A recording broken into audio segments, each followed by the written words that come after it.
Hola amigas y amigos, bienvenidos a Cultural, un programa para hablar de temas de interés cultural y artístico. Recuerden que todos somos cultura y todos somos arte, así que este programa es para todos. Y bueno, primero que nada quiero agradecer en los controles técnicos a nuestro amigo Iván, que esta ocasión nos solucionó el problema del sonido que ya tenía rato que no podíamos arreglar. Muchísimas gracias. A nuestra querida directora, la maestra Grisel Manzano, como directora de la Embajada Cultural de la sección 51 del CENTE.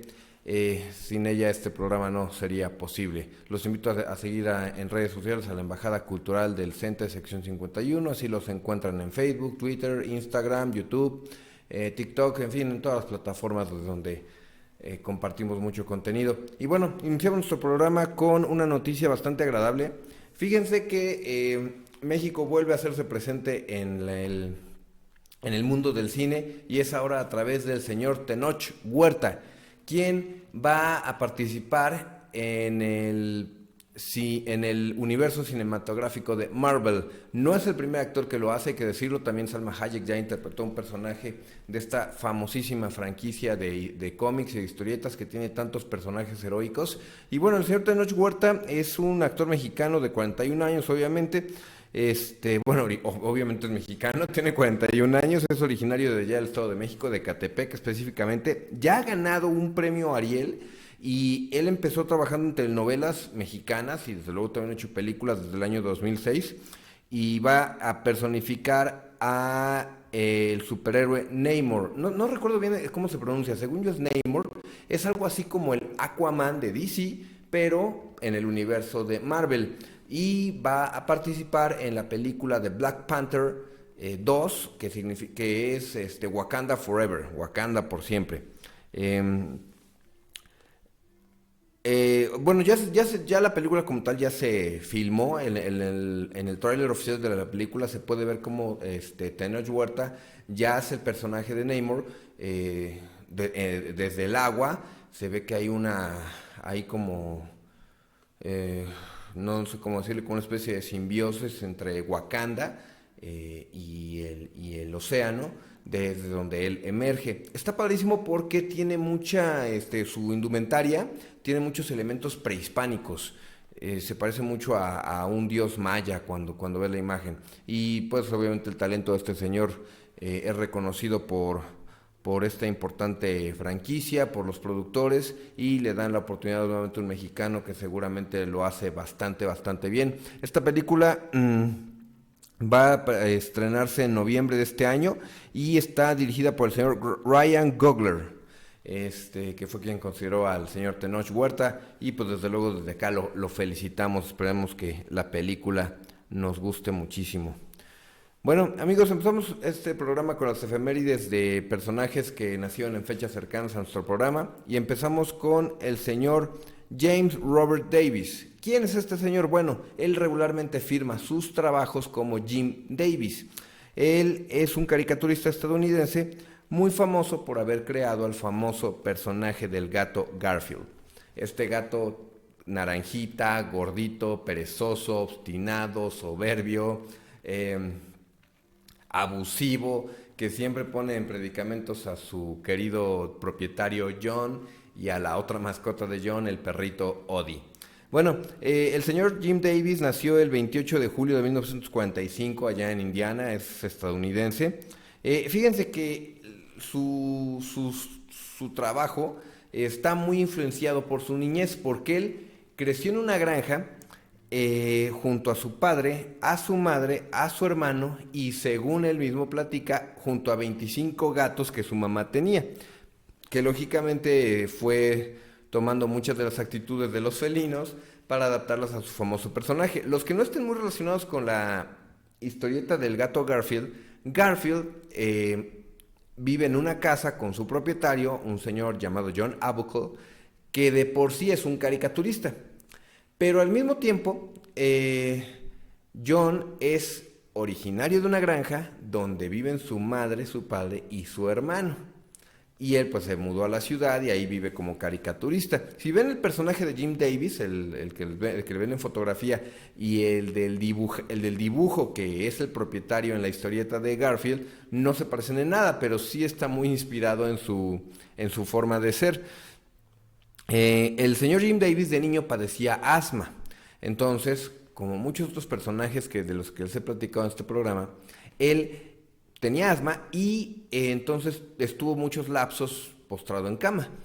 Esto lo obligó a agarrar la libreta y el lápiz y empezar a dibujar.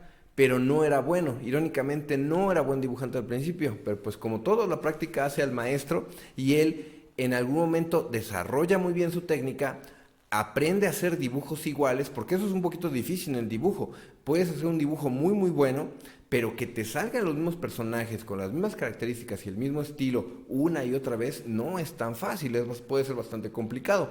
Pero el señor Jim Davis lo logra a base de mucho esfuerzo y comenzó a trabajar ya con el paso del tiempo para una agencia de publicidad y en el año de 1969 fue ayudante de un dibujante que ya publicaba una tira cómica. Esto a él lo inspira a hacer lo mismo y hace su tira cómica que desafortunadamente no logra venderla. En Estados Unidos hay algo así como independientemente en qué periódico tú publicas tu trabajo, hay un grupo empresarial que se dedica a distribuir las tiras cómicas. Esta era, si no me equivoco, se llama Pause, como garras en inglés. Entonces el señor Jim Davis les quiere vender su historieta, pero no lo logra. Entonces él decide ir por otro camino, crea un personaje diferente y crea al gato Garfield. Y ese sí lo vende, ese sí tiene éxito y vende la tira en el año de 1978 y este grupo del que les digo, esta empresa lo publica en 41 periódicos en ese momento. Pero el éxito fue instantáneo de Jim Davis y el gato Garfield. Ese gato que con tanto con tanto sinvergüencería, con total desdén, con total cinismo abusa de su propietario y de las circunstancias que se le van presentando. Si ustedes han visto las historietas originales, el gato sí era muy diferente. Era bastante más gordito, los ojos eran más pequeños, era bastante más cachetón, se veía un poco más amorfo, pero bueno, ha ido evolucionando hasta el personaje que hoy todo el mundo conoce. Es el personaje más exitoso de tira cómica de la historia. O sea, está por encima de Peanuts, donde salen Charlie Brown y Snoopy. Está por encima incluso de Mafalda, de este otro personaje de un niño con un tigre imaginario que también lleva muchos años publicándose, incluso del Fantasma, este personaje de superhéroe de historietas. Garfield es el más exitoso de todos. Actualmente se traduce a 26 idiomas, está publicado en 2.500 periódicos y desde luego a lo que esto ha conllevado a crear 3 series de televisión, 2 películas y 13 programas especiales, así como navideños, de Día de Acción de Gracias, cosas así, y videojuegos y una cantidad gigantesca de mercancía. A mí en lo personal de niño me gustaba mucho la serie de televisión.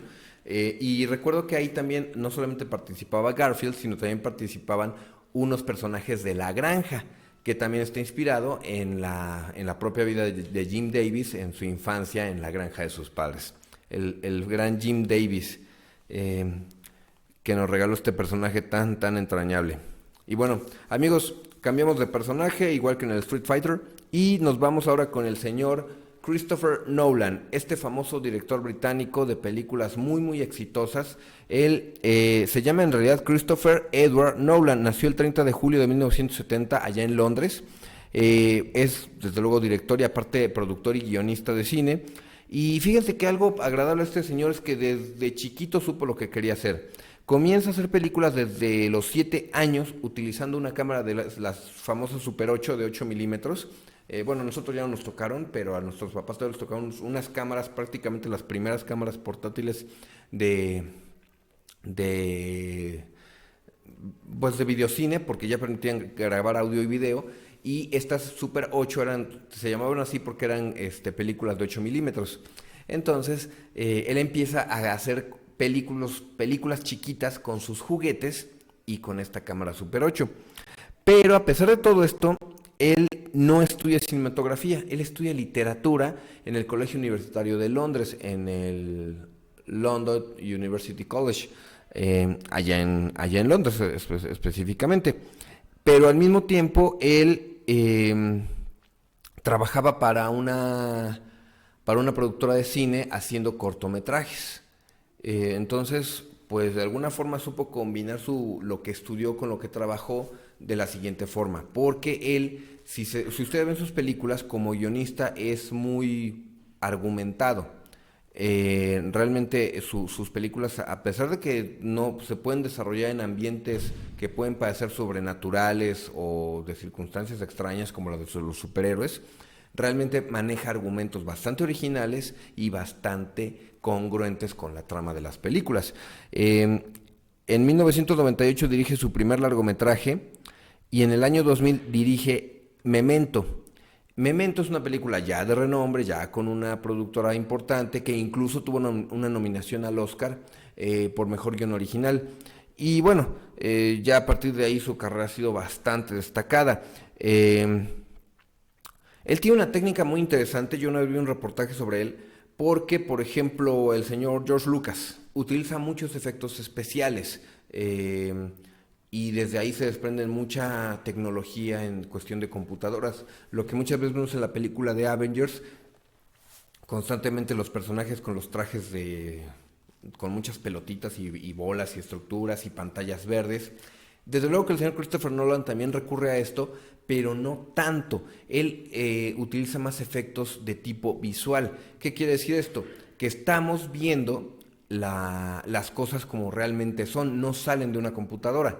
Puede ser que haya montajes a través de la pantalla verde, de los trajes especiales, pero muchas veces, por ejemplo, la escena donde se dobla la ciudad en Inception, en el origen, al parecer es una maqueta que ellos mismos van doblando para que parezca que es una ciudad que literalmente se dobla por la mitad cuando están soñando los personajes.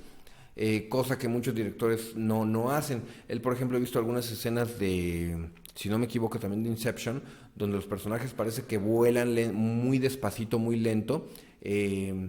Igual, no son pantallas verdes, sino que ellos están suspendidos en cables y el señor Christopher Nolan prefiere dirigir de esa forma. Y hay que decirlo, los efectos visuales de sus películas son muy, muy buenos.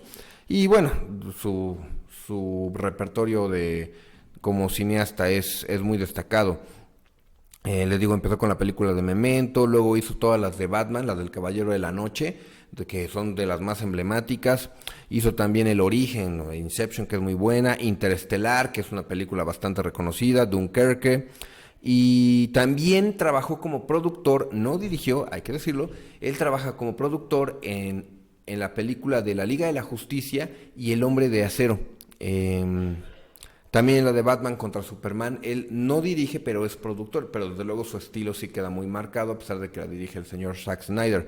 En fin, el señor Christopher Nolan nació el 30 de julio de 1970, ya está a punto de festejar su cumpleaños. Y bueno, amigos, pasamos a otro personaje también del ambiente cinematográfico, un actor que ahorita que les diga su nombre no van a tener idea de quién es. Él se llama Juan Moreno y Herrera Jiménez. Nació en Casablanca, es decir, en Marruecos, el 30 de julio de 1948. Estoy hablando del señor, el actor francés Jean Reno. Sus padres sí son españoles. Lo que sucede es que ellos se habían obligados a huir de la dictadura franquista de España y se refugian en África, específicamente en Casablanca, una ciudad muy, muy llamativa, de la que ya les he platicado aquí en el programa, en Marruecos. Entonces su nombre es español y él le tiene la nacionalidad francesa porque nace en en esta provincia francesa. No, pero no es una provincia, es un protectorado francés. En aquel entonces esta ciudad solicita el protectorado a Francia y se lo otorga. Entonces, aunque no era como tal una colonia francesa, sí estaban regidos por el gobierno francés. En fin, bueno, hay muchos elementos culturales que intervienen acá y ahorita viene a mi mente lo de las películas Casablanca, pero eso es muy destacado en esta parte del mundo. Entonces, por eso él tiene la nacionalidad francesa, pero él incluso habla perfectamente bien el español el que decimos de los gallegos, porque sus padres son españoles. Él en algún momento decide salirse de Marruecos y hace el servicio militar en Alemania y posteriormente se va a Francia ya para hacer su vida como actor. Él incluso llegó a fundar una compañía de teatro y bueno, esto lo hizo a los 17 años, realmente se fue por el camino de la actuación bastante joven. Comenzó a trabajar en el cine francés con el director Luc Besson. Es el director que hace la película de Leon, El perfecto asesino o El profesional, que creo que así también le pusieron en Estados Unidos. Es una película con una producción, sí creo que sí tiene producción norteamericana, pero es en sí francesa principalmente. Esta famosa película donde él es un asesino profesional, muy perfeccionista en su trabajo, muy eficiente, y por circunstancias de la vida tiene que adoptar, por así decirlo, a Natalie, al personaje de Natalie Portman, que en ese momento era una jovencita, estaba muy chiquita cuando hizo esta película, pero es un personaje bastante fuertezón porque ella tiene, debido al asesinato de sus padres y su refugio en este hombre, pues prácticamente quiere asumir el papel de una mujer adulta cuando es una niña. Y la película, si no la han visto, es bastante buena, es muy recomendable. Protagonizada por el señor Jean Reno. Él es muy alto, entonces siempre le daban papeles de villano, o sea, estaba perfecto para este tipo de papeles, pero no le gustó encasillarse y empezó a desarrollar mejores personajes. Entonces lo empezamos a ver en estas películas como en Misión Imposible, que aunque sí podría ser un personaje, la contraparte del actor Tom Cruise, pues tiene que ayudarlo, tiene que hacer ahí una especie de negociación entre ambos, entonces ya no es completamente el villano tradicional. Lo mismo, por ejemplo, que vemos en la película de Godzilla.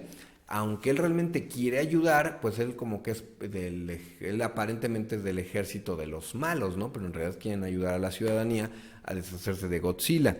También lo vimos en Ronin y ha hecho el personaje de una forma similar en el Código Da Vinci, porque a pesar de que él es un hombre católico, muy estricto, que quiere solucionar el encargo que le hacen para hallar al asesino del procurador del Museo Louvre en París. Pero en realidad sabemos que hay un trasfondo muy con muchísimos elementos pues de toda esta situación orquestada supuestamente por la Iglesia Católica, por el Opus Dei, por toda esta serie de elementos que hacen lo crean una película bastante, perdón amigos, ¿cuál es la palabra que busco? Pues de teorías conspiracionistas, la conspiración que conlleva todo el asesinato, toda la historia, etcétera.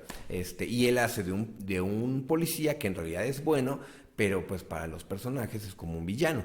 Y el señor Jean Reno pues hace muy bien este tipo de personajes, pero pues también ha incursionado en la comedia, tal cual lo vimos en la película de La Pantera Rosa y la Pantera Rosa 2, donde hace el personaje de Tonto, el policía ayudante del inspector.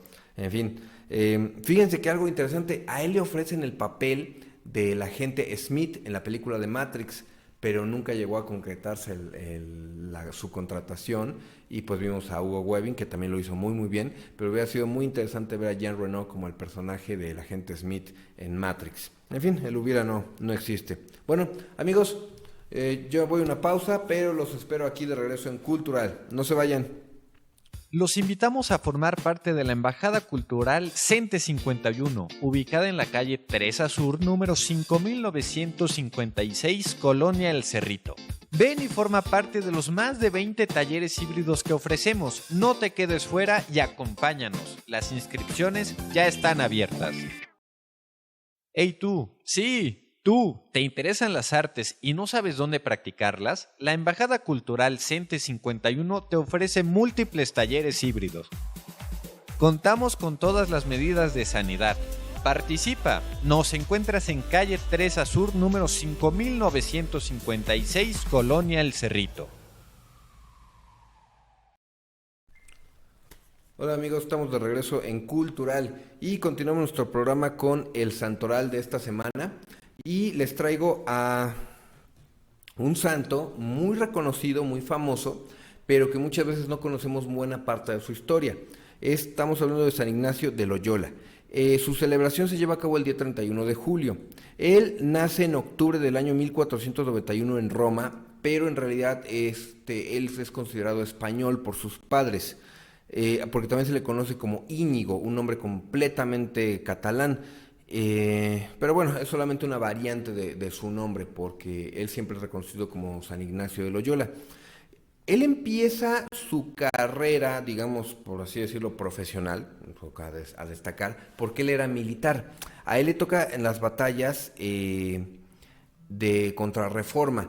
Bien, la contrarreforma es un movimiento político, sobre todo, no tanto bélico, que se da en el siglo XVI. ¿Por qué? Se da entre la Iglesia Católica y el movimiento de la Reforma. La Reforma, se le llamaba así a la Reforma protestante, donde se había descentralizado de una forma muy importante la Iglesia. Entonces, la Iglesia tenía un autoritarismo muy fuerte. Entonces, la reforma parlamentaria permite que varias religiones que no coincidían completamente con la ideología del catolicismo se pudieran desprender. Entonces empiezan a formar muchas religiones ya no tan ortodoxas. Esto debilitó de una forma muy fuerte a la iglesia.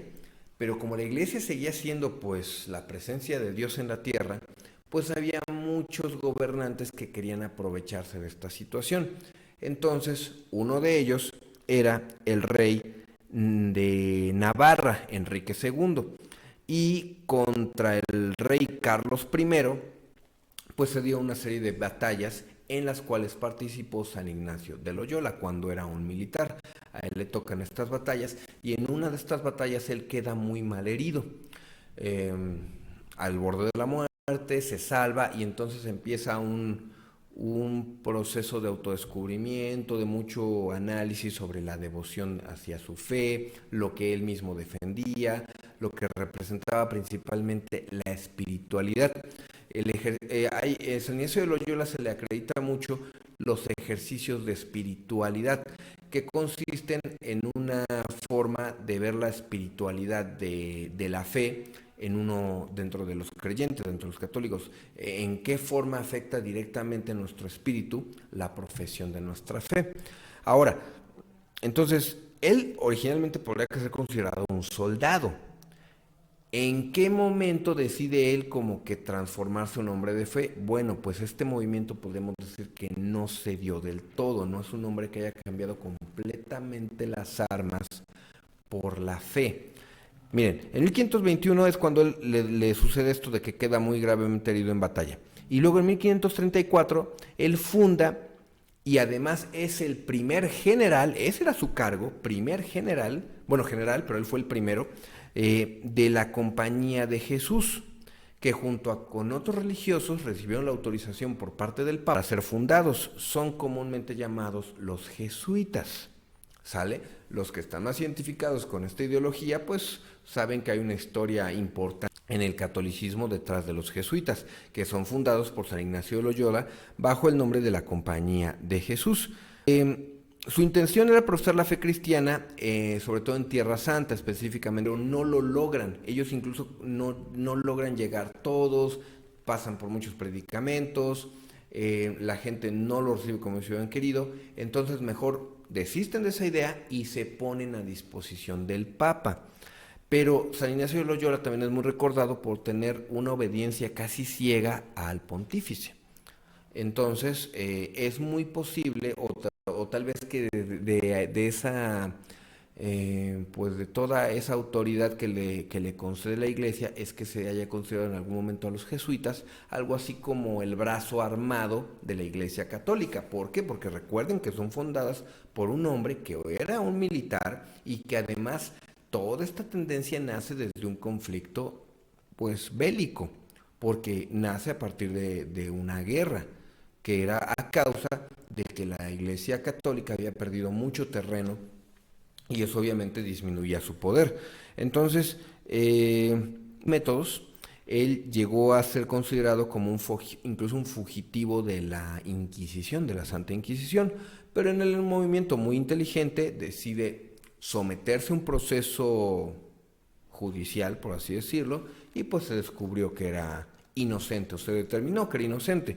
Tal vez todavía un poquito pues influenciado, porque él tenía influencias importantes desde el mismísimo. Como quiera que sea recordado por su trabajo como profesor, como una persona que profesaba mucho su fe, y pues se le adjudicaron milagros. Él muere el 31 de julio, de ahí su festividad de 1556. Es beatificado por Paulo V el 27 de julio de 1609 y canonizado el 12 de marzo de 1622 por Gregorio XV. Es importante recordar que los beatos son consideradas personalidades dentro de la fe muy importantes que han fallecido y que su fe destacó, pero no son santos todavía. Para eso tienen que pasar el proceso de canonización. Y ya cuando son canonizados, entonces sí se les puede considerar santos. Muchas personas no llegan como tal a ser santos porque se quedan en el proceso de beatificación, nada más. Para eso existe lo que el Vaticano ha denominado el derecho canónico. Y bueno, San Ignacio de Loyola es un santo que llevó todo este proceso y por eso hoy es recordado en la festividad del 31 de julio a San Ignacio de Loyola. Bueno, amigos, la recomendación literaria que les tengo esta semana es muy famosa. Es considerada la única novela de la escritora Emily Bront. Es Cumbres Borrascosas. Esta mujer nace el 30 de julio de 1818, por eso la seleccioné. Es considerada, como les digo, su única novela. Y bueno, ella también se inclinó mucho por la poesía, fíjense. Pero Cumbres Borrascosas es una obra que pues se ha adaptado a muchísimos medios, por eso a lo mejor la trama no les sorprende tanto cuando la lean, pero vale mucho la pena. En su momento fue una obra sumamente original. Miren, Cumbres Borrascosas es en sí el nombre de una finca que pertenece a una familia de apellido Earnshaw, o Earnshaw, es que no sé cómo se pronuncia correctamente. Hay un hombre que llega a rentar una granjita a los propietarios de las Cumbres Borrascosas y se dirige con el jefe de la familia, que es el señor Heathcliff, y descubre que ahí vive también Catherine y Hindley. Él se va a la casa y ahí conoce a una ama de llaves. En su momento, pues fue en realidad también la nana de la familia Earnshaw. Y entonces ella empieza a contarle toda la historia. Heathcliff en realidad es adoptado, ya que él fue recibido en la casa por parte de los padres de Catherine y de Hindley, que eran hermanos. Catherine y Hindley eran los hijos legítimos y Heathcliff llega ahí como un refugiado, pero aparte es de ascendencia gitana, lo que no era bien visto para nada. Desde niños empiezan una amistad, Catherine y Heathcliff, y con el tiempo se enamoran, se vuelven amantes. Pero para esto hay otra familia en el rumbo de apellido Linton, que pues tiene una relación con la familia Earnshaw, pues un poquito a veces conflictivo, un poquito de interés, un poquito amable, pues, como suele suceder en muchas partes.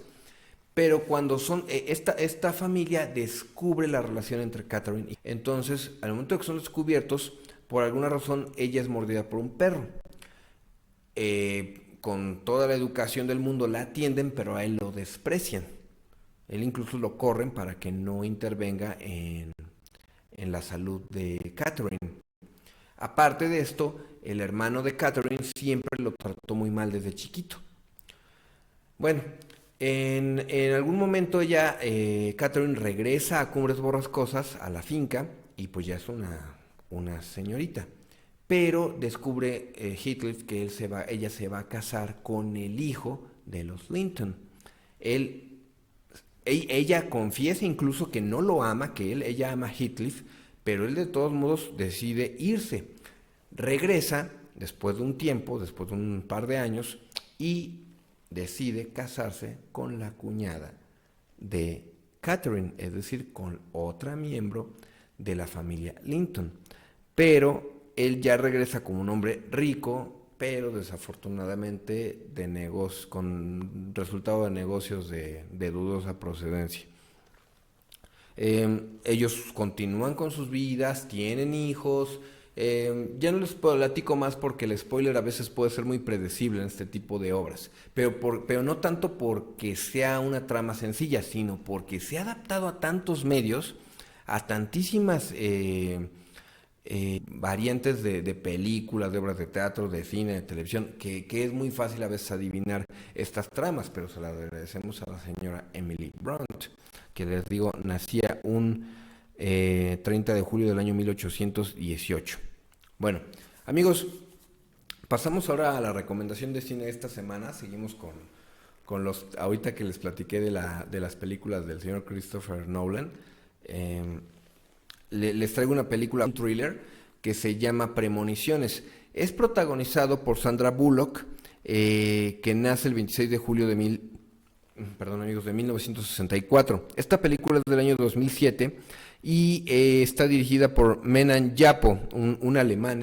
Bien, la película se sitúa en un suburbio de Estados Unidos, en una casa tradicional, una casa bien bonita, donde Sandra Bullock, que es una ama de casa tradicional, y un día llegan a decirle que su esposo falleció. Entonces ella está afectadísima, pues acaba de morir su esposo, es terrible la noticia. Es un día aparentemente normal, pero al día siguiente descubre que su esposo está en su casa vivito y coleando. Ocurre lo siguiente: ella despierta en un miércoles y al día siguiente no es jueves, es un martes. Pero al otro día cuando despierta es viernes y el marido sí está muerto. Luego ella despierta el día lunes, entonces ella tiene los días en desorden. Un día despierta siendo un día, suponiendo que al día siguiente será el día que corresponde de forma natural en el calendario, pero en realidad despierta en el día anterior. Entonces ella tiene que encontrar la forma de rescatar a su marido, pero desgraciadamente también descubre ahí una historia oculta de su marido que le causa un serio conflicto. Ellos tienen dos hijas a las que aman con todo el corazón, pero pues el marido tiene ahí también una historia turbia. Así que ella pues, entró en un conflicto de qué hacer: salvar a su marido, continuar con su vida. La película es bastante buena, se llama Premonition en inglés, pero Premoniciones está en español. Es una película muy, muy, muy buena, muy recomendable, un thriller que te mantiene constantemente en el suspenso de qué va a suceder con el personaje de Sandra Bullock. Bueno, amigos, la poesía que les traigo hoy, cambiamos de tema nuevamente, es precisamente de la señora Emily Blunt. Les decía que ella es considerada que tiene una única novela, una única obra, pero hacía también poesía y era bastante buena, realmente una mujer que apreciaba las letras y sabía enaltecerlas. Y es una novela, es una poesía súper cortita. Ella tiene regularmente poesías más extensas, pero bueno, siguiendo la dinámica de nuestro programa, pues decidí traerles esta. Se llama El viejo estoico. Las riquezas tengo en poca estima, y del amor me río con desprecio, y el deseo de la fama no fue más que un sueño que desapareció con la mañana. Y si rezo, la única oración que mueve mis labios es: deja que se vaya el corazón, que ahora soporto, y dame libertad. Sí, cuando mis días veloces se acercan a su meta, eso es todo lo que imploro. En la vida y en la muerte, un alma sin cadenas, con valor para resistir. Es una mujer, la señora Emily Blunt, que sabía cómo retratar las situaciones comunes, o por lo menos regulares para muchas personas, para muchas familias, en su literatura. Porque muchas veces escuchamos poesías de amor, pero muy específicas sobre las personas que vivieron su experiencia. Pero con la señora Emily Blunt podemos encontrar circunstancias con las que muchos nos podemos identificar. Si ustedes leen Cumbres Borrascosas, se van a dar cuenta de este elemento tan importante en su trabajo. Bueno, amigos, seguimos en Cultural, vamos a hacer otro comercial y yo los espero en el siguiente segmento. No se vayan. Mezclar la escuela y la cultura suena cool, ¿no? Si quieres hacer realidad esta mezcla, ven a la Embajada Cultural CENTE 51. Nos encuentras en la calle 3A Sur número 5956, Colonia El Cerrito, a partir de las 9 de la mañana. ¡Te esperamos! Nuestras puertas e inscripciones están abiertas. ¿Buscas anunciar tu negocio? Hazlo con nosotros en la Embajada Cultural CENTE 51 y lo mencionaremos de lunes a sábado en los cortes comerciales de la programación. Transmitimos en vivo a través de varias redes sociales. Esto hará que tu negocio llegue a cientos de potenciales clientes, incrementando tu difusión y dándote a conocer más en el amplio mundo digital. Contáctanos al 2221 91 13 75 y con gusto te atendemos. ¡Hey tú! ¡Sí! ¡Tú! ¿Te interesan las artes y no sabes dónde practicarlas? La Embajada Cultural CENTE 51 te ofrece múltiples talleres híbridos. Contamos con todas las medidas de sanidad. Participa. Nos encuentras en calle 3A Sur número 5956, Colonia El Cerrito. Hola amigos, estamos de regreso en este último segmento de su programa cultural. Y bueno, la canción que les traigo esta semana es una canción bastante alegre, bastante movida. Bueno, con una letra que no es tan alegre, de hecho es una letra bastante dramática. Estoy hablando de la canción Pedro Navajas del señor Rubén Blades. Este señor, nacido el 16 de julio de 1948 allá en Panamá. Miren, todas las melodías que nosotros escuchamos pues llevan un proceso artístico y por definición las personas que hacen estas canciones, estas melodías, estas letras, pues son artistas. Es cierto que actualmente pues no podemos a veces catalogar de la misma forma todos los géneros, porque pues ya ocupan a veces muchos elementos tecnológicos, muchos recursos pregrabados, prefabricados, ya en ocasiones incluso pues los cantantes o los intérpretes pues no tienen un trabajo vocal tan importante, y por eso pues han desmerecido ciertos géneros, además que pues letras ya un poquito pues sacadas del contexto de lo que debería representar la música, por supuesto. Sin embargo, pues creo que la mayoría de los que escuchan esta canción estarán de acuerdo conmigo en que esto definitivamente es música, esto definitivamente requiere un trabajo musical destacado, compuesto por el señor Rubén Blades, que pues es un escenario muy fácil de imaginar la letra de Taiwán, particularmente en Latinoamérica. Durante los años 70, particularmente en la ciudad de Nueva York, muchísimos cantantes de salsa empezaron a trabajar, como el caso de Héctor Lavoe, del propio Willy Colón, del señor Rubén Blades, de Oscar de León, porque debido al fenómeno de la migración de los países latinos hacia Estados Unidos, particularmente Nueva York, pues empezaron a haber muchas comunidades, muchos barrios con importante presencia de puertorriqueños, cubanos, mexicanos, colombianos, y pues esto permitió una diversificación cultural que nos unía a través del idioma. Entonces, pues los artistas comercialmente hablando no pasaron desapercibidos y pues quisieron acercar la música pues a todos los paisanos que estaban allá, y el éxito pues fue muy destacado. Fue el caso de esta melodía de Pedro Navajas, que les repito, es muy fácil identificar todo el contexto de la canción, pues en las calles de Latinoamérica, con este tipo de personajes, la muchacha que trabaja en la calle, los policías corruptos, el progeneta que abusa de ella, el borrachito que llega al final. En fin, es una melodía bastante buena con una letra que sí es dramática, pero que pues sí nos pone a movernos a compás de la música. Vamos a escucharla nomás un ratito porque ya saben que si no YouTube nos regaña. De todo mal, y Pedro Navaja, puñal en mano, le fue pa' encima. Que compuso junto con Willy Colón esta canción. Bueno, amigos, esta semana les traigo una obra de arte muy elegante, de una persona sumamente elegante. Estoy hablando de un retrato del zar Alejandro I. ¿Por qué sí tal vez esta obra? Bueno, está pintada por el señor Vladimir Borovikovsky.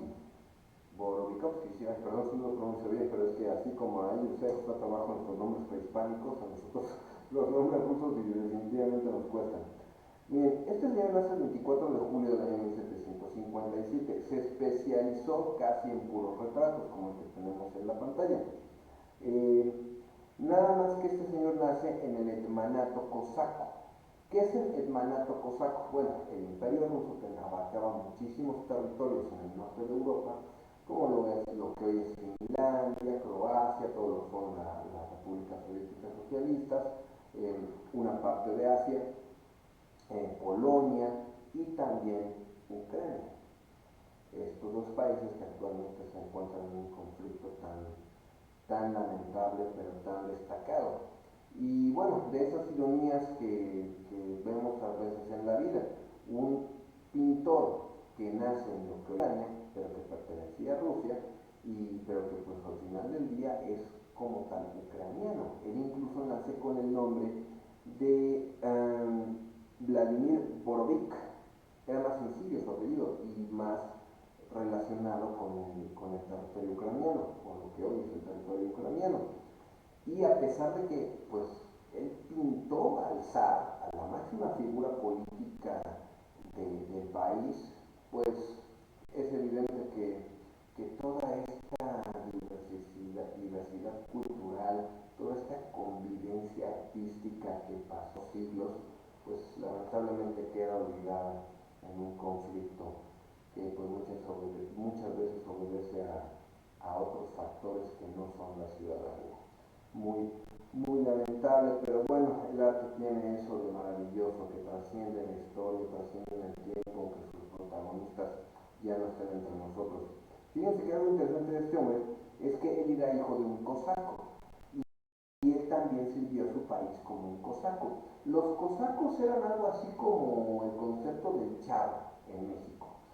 No es que fuera una figura con una autoridad específica, no, sino que simplemente eran personas que existían, que sí iban armados, que sí participaban en los conflictos armados, sí eran parte de una estructura militar, nada más que el concepto del cosaco pues era como que algo más coloquial, les digo, algo como que son los chavos aquí en México. En 1788 el señor Vladimir Borovikovsky se va a San Petersburgo, lo que es el territorio ucraniano, se va a Rusia. Y en 1795 es nombrado ministra y únicamente no le permitieron dar clases. En Rusia pues el imperio era muy marcado con lo que era su tradición, pues hay que decirlo, de raza. Si ustedes creen que los nazis eran racistas, no se quedaron nada atrás. Entonces él, al ser no considerado completamente ruso, no le permiten dar clases. Esta obra se cree que fue pintada entre el año 1802 y 1803, porque él ya no, el señor Vladimir Borovikovsky, ya no se le permitía por la edad, ya tenía como 30 años, tomar clases de forma libre o gratuita, sino que ella tuvo que pagar para recibir clases, pero dibujaba bastante bien. Este cuadro es sumamente realista y enaltecía bastante las características que siempre solicitaban los que tenían estos encargos de pinturas del zar Alejandro I. Mide 58 centímetros por 40 centímetros, no es una obra muy grande, y lo que son las cosas es óleo sobre lienzo de tela, del material más tradicional, y está en el Museo Nacional de Rusia. Uno de sus máximos gobernantes fue pintado por un ucraniano. En fin, las ironías que a veces nos deja la historia. Amigos, pasamos a las palabras de esta semana. Recuerden que tenemos un idioma bellísimo que no se debe perder, que debemos nutrir y que debemos alimentar, porque nos alimenta el espíritu y el alma, nos permite expandir nuestra cabeza, nuestro cerebro, nuestra conversación, tener siempre palabras que decir para las circunstancias, para las personas, para los momentos. Esta semana les traigo la palabra depauperar, que significa debilitar, extenuar física o moralmente, ya sea a uno mismo o a otra persona. Tiene algo que ver un poquito con la palabra paupérrimo. Paupérrimo es cuando algo es escaso, algo es pobre, algo es poco. Eh, entonces, depauperar significa denigrar a alguien o incluso a uno mismo en una cuestión social, en una cuestión moral, en una cuestión económica, incluso es un verbo un poquito cruel, pero que se puede utilizar mucho en el idioma tradicional, ¿sale? Bueno, y luego tenemos la palabra garlito. Esta palabrita es un objeto específico, es una herramienta de pesca y consiste en un asa en cuya parte más estrecha lleva una red con la que se permite atrapar el pez. Tengo entendido que esta herramienta como que se utiliza para tipos de peces muy específicos por el tipo de procedimiento que lleva. Es como una combinación entre una red y una caña de pescar, porque sí lleva un ganchito, pero en la parte más estrecha queda atrapado en la red de pesca. ¿Sale? Y la última palabra es un insulto, podemos catalogarlo así, es la palabra gaznápero, que estoy seguro que ya algunos ya lo han escuchado, y significa tonto, palurdo o persona que se distrae con cualquier cosa u objeto. Un gaznápero pues, es alguien que se pierde en lo que le llama su atención sin prestar atención a lo importante. Estoy seguro que más de uno de ustedes ya sabe a quién decir esta palabrita o cuándo aplicarla, gaznápero. Bueno, amigos, les quiero platicar de una festividad de Europa. Aquí hay algunas variaciones de esa festividad, pero realmente pues, la más antigua es la que se celebra en Europa, específicamente en España y más específicamente en Pamplona. Estoy hablando de los Sanfermines. Esta fiesta, bueno, en realidad el evento no es como tal del que les voy a platicar, es una feria en honor a San Fermín, específicamente San Fermín de Amiens, y su celebración se lleva a cabo el día 7 de julio. La fiesta más grande o el evento más destacado son los famosos encierros de Pamplona, que son estas carreras bueno, estos trayectos a gran velocidad de toros de lidia que viajan desde un corral hasta la plaza de toros. Y se llevan a cabo del 7 al 14 de julio. Por eso son varios. No es como la guamantlada que se hace aquí en Tlaxcala, en México, donde en un circuito de calle se sueltan a varios toros así al azar. Aparte de que estos toros que nosotros vemos en la serie de San Fermín, sí son los toros que se van a torear en la corrida de toros del mismo día en la tarde. De hecho, el origen de esta tradición, ahora lo vemos con mucho morbo y queremos ver quién es el valiente que se mete a la carrera y termina a lo mejor hasta cornado por uno de estos bovinos. Pero el origen en realidad es muy simple. Cuando hay una corrida de toros, los toros regularmente están en un campo al aire libre, completamente abierto, pero regularmente los toros, bueno, es un hecho, los toros de lidia cuando están en manada son bastante mansos, lo que facilita mucho su manejo.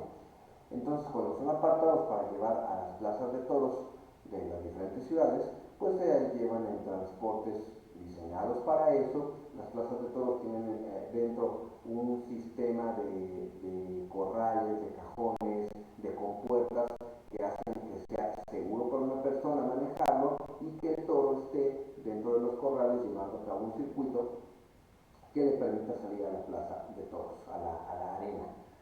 Pero en Pamplona lo que se hacía es que los toros se encerraban en un corralito llamado, tiene un nombre específico el corral, el corral de Santo Domingo. Este corralito estaba en la calle, como los de cualquier ciudad, de cualquier pueblito, y eran llevados en un recorrido de como 800 metros hasta la plaza de toros. ¿Por qué? Porque esos eran los toros que se iban a torear en la tarde. Pero la gente empezó a verlo con morbo, empezó a querer ver cómo se hacía el proceso y la gente se metía a correr con los toros. En sí el proceso es de 6 toros. En las corridas de toros se torean 6 toros y son los que vemos corriendo. Si ustedes ven los videos, siempre vemos más de 6 toros, incluso algunos que se ven como más flaquitos, incluso hay unos que llevan un cencerro. ¿Por qué? Porque estas son vacas que ya conocen el recorrido. Esas muy difícilmente se van a poner agresivas. El toro obviamente no interfiere con ellas, no las maltrata, simplemente las siguen, y las vacas van marcando el camino para que los toros sigan.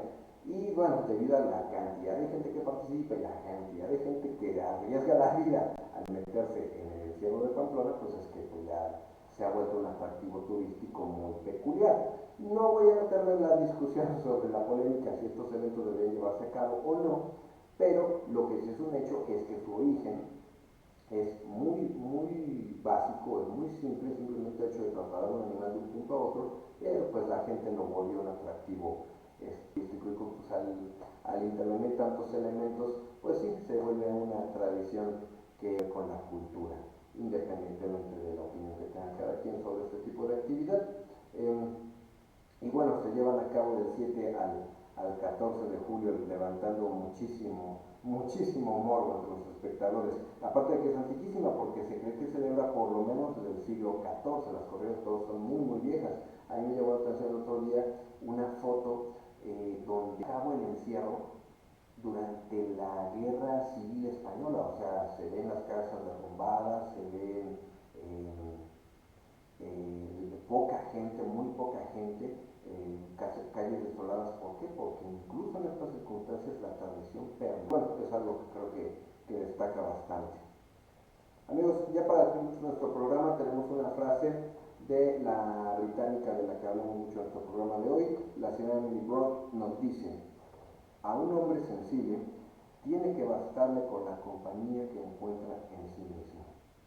Amigos, en lo personal este es un consejo que yo debía aprender a seguir desde hace mucho tiempo.